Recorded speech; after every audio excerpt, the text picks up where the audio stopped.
Hello and welcome to another installment of the SHU Sports Report. I'm Aaron Burrell. And I'm Gino Ganello. Aaron, this past weekend was filled with Sacred Heart sports.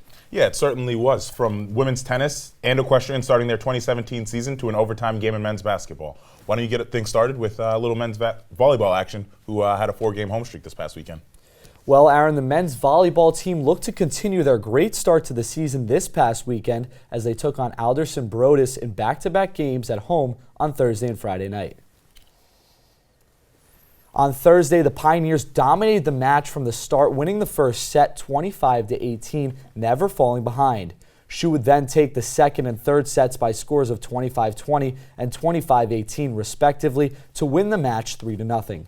Senior Michael Comans led the Pioneers with a .545 hitting percentage, while fellow senior Christopher DeLucy led the game with 15 kills.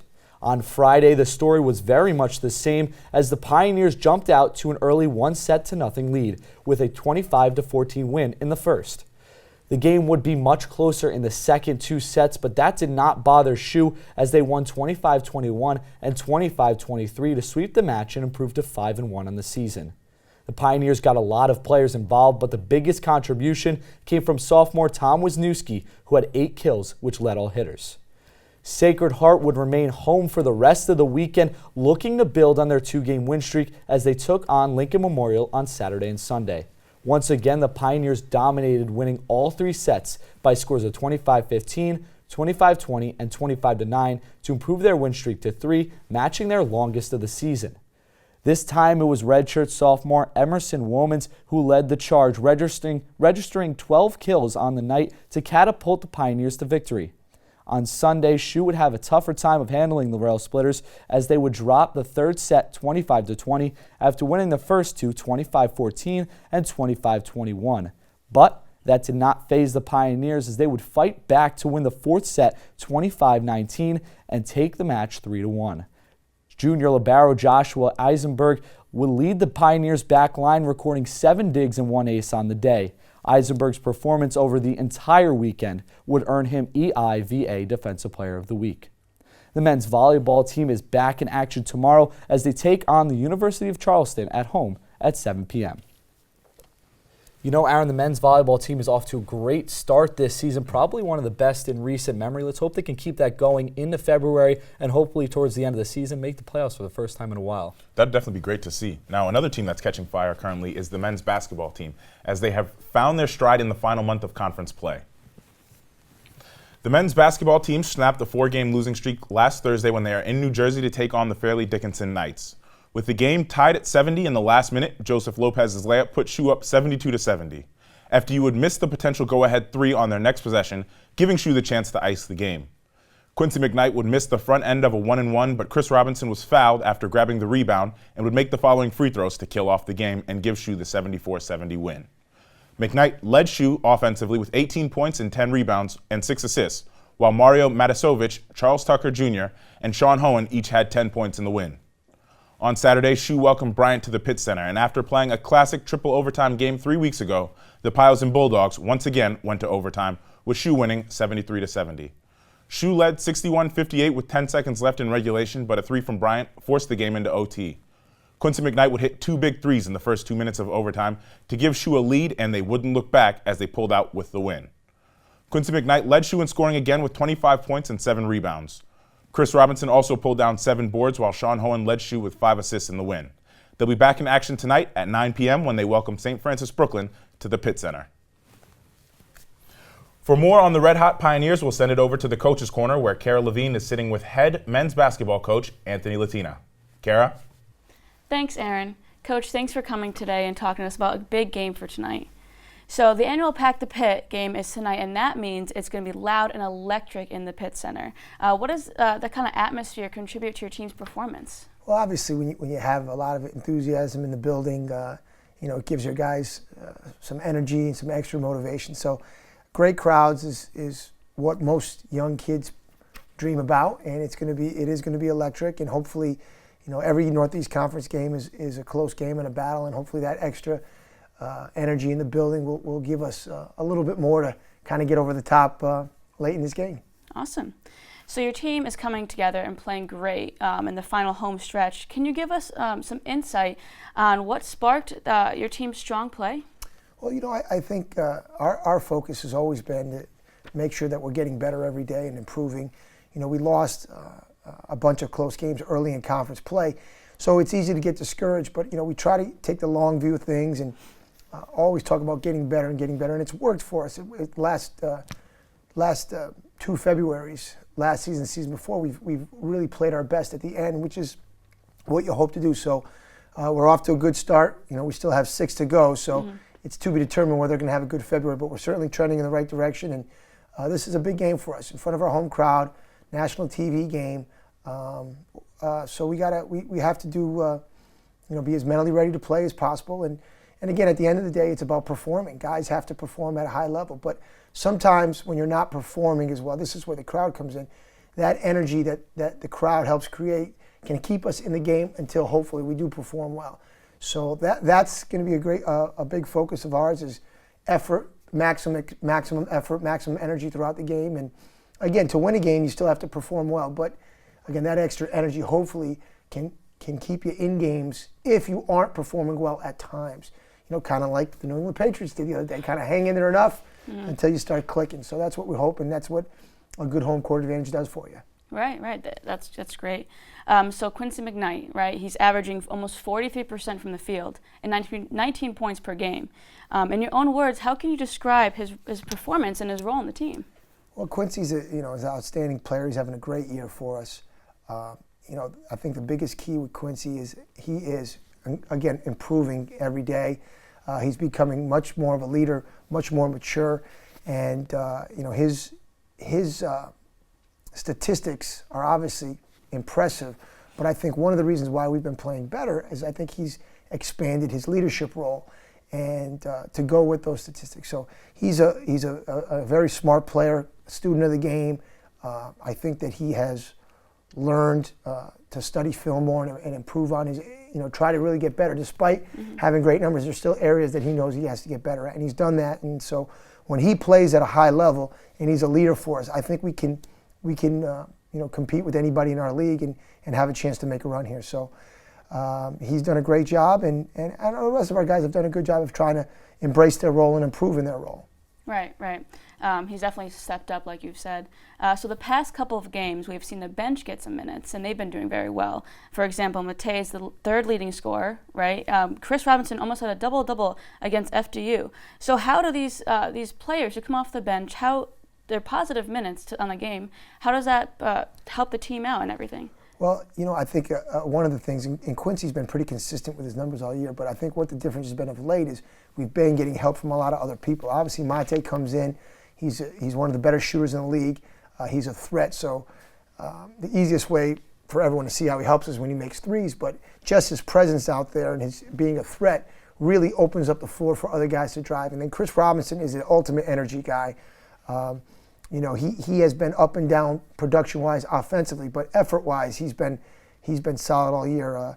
Not only against FDU, but our last game against Bryant, I think he has 18 rebounds in the last 2 games for a guy who's 6'2", but that's because his hustle and energy, and especially in the second half, early in the second half of that Bryant game, we were kind of struggling to score, and he got a couple offensive rebound putbacks. So his energy, along with Matei's threat, has really been huge off the bench for us, and you need that because you need everybody clicking if you want to, kind of sustain this and go on a run. So we need Chris and Matei and a bunch of other guys that I think have chipped in some more. So we're excited about the finish. Our focus again is continuing to improve every day, do what we do, but do it better. Even guys, when you talk about guys off the bench, be the best at your role. Know what your role is and be the best role player you can be, whatever that role may be. Sometimes it is to score 20 points. Sometimes it'd be to be a defensive player. And sometimes it's to be a cheerleader. Maybe it's not your day. And I think guys are starting to embrace that team-first mentality. And I think they're seeing the results of it. When we show some mental toughness and we have that team-first mentality, good things have a chance to happen. So they have been the last few games, and hopefully we can continue to do that. Absolutely, Coach. Well, thank you for being with us today. So We hope to see everyone at the Pitt Center cheering on the men's basketball team as they face off against St. Francis Brooklyn tonight at 9 p.m. For more Sacred Heart sports, we'll send it over to the Update Corner with Alex Bousquet. Alex? Thanks, Kara. I'll make sure to get there early to get a good seat.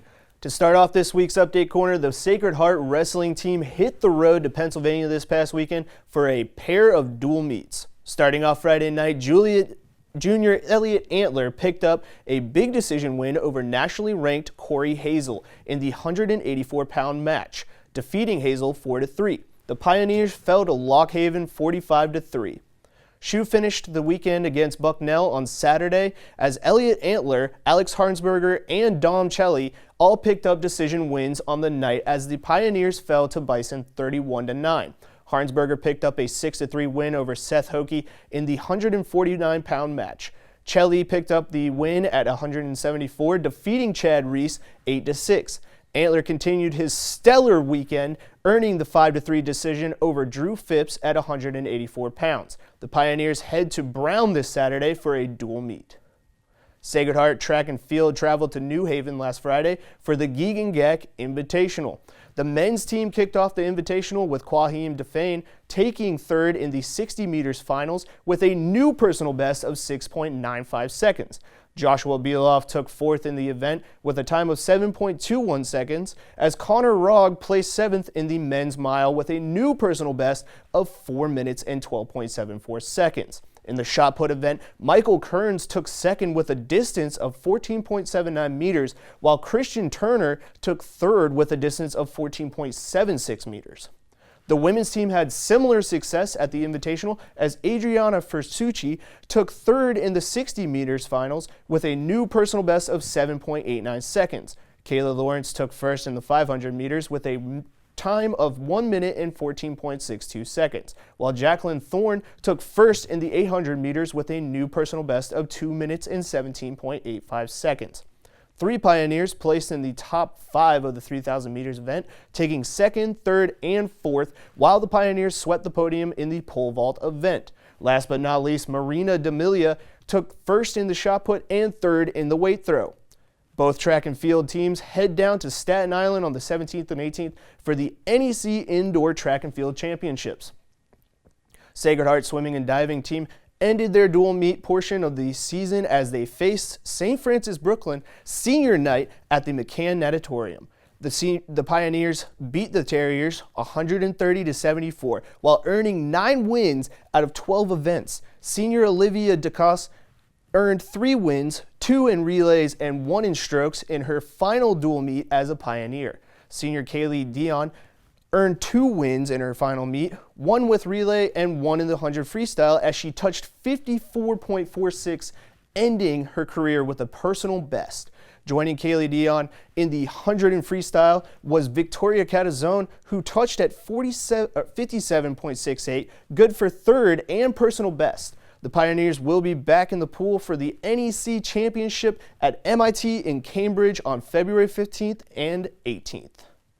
We'll have more from the Update Corner later, but for now, let's send it back to the desk.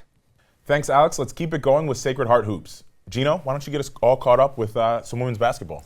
Absolutely, Aaron. The women's basketball team looked to bounce back after a tough loss as they took on Bryant at home this past weekend. Pioneers jumped out to an 8-0 lead early in the first quarter off of 2 3-pointers from guard Kelsey Castro. The game would even out, though, as the Bulldogs went on a run of their own to tie the game at 17 towards the end of the first. The second quarter was much different as both defenses played well, holding both teams under 10 points for the quarter and sending the Pioneers into the half up by 3. SHU would start the second half the same way they started the first, going on a 7-0 run to extend their lead to 10. Despite a few comebacks by the Bulldogs, Pioneers would hold on for a 7-point win to bring them to 11-11 on the season and 9-2 in conference play. Sacred Heart looked to carry that momentum into their game on Monday, February 6th, as they traveled south to New Jersey to take on Fairleigh Dickinson University. It was snug early as it remained tied at 14 at the end of the first quarter. Despite the Pioneers not hitting a single one of their threes in the second, they jumped out to a 4-point lead going into the half. Sophomore forward Catherine Haynes led the charge in the third, scoring 7 points and helping the Pioneers to a 9-point lead heading into the final quarter. But SHU would fall apart in the fourth, allowing the Knights to drop 25 points, including a game-winning layup with 1 second left in the game. Haynes would finish the night with a career-high 22 points.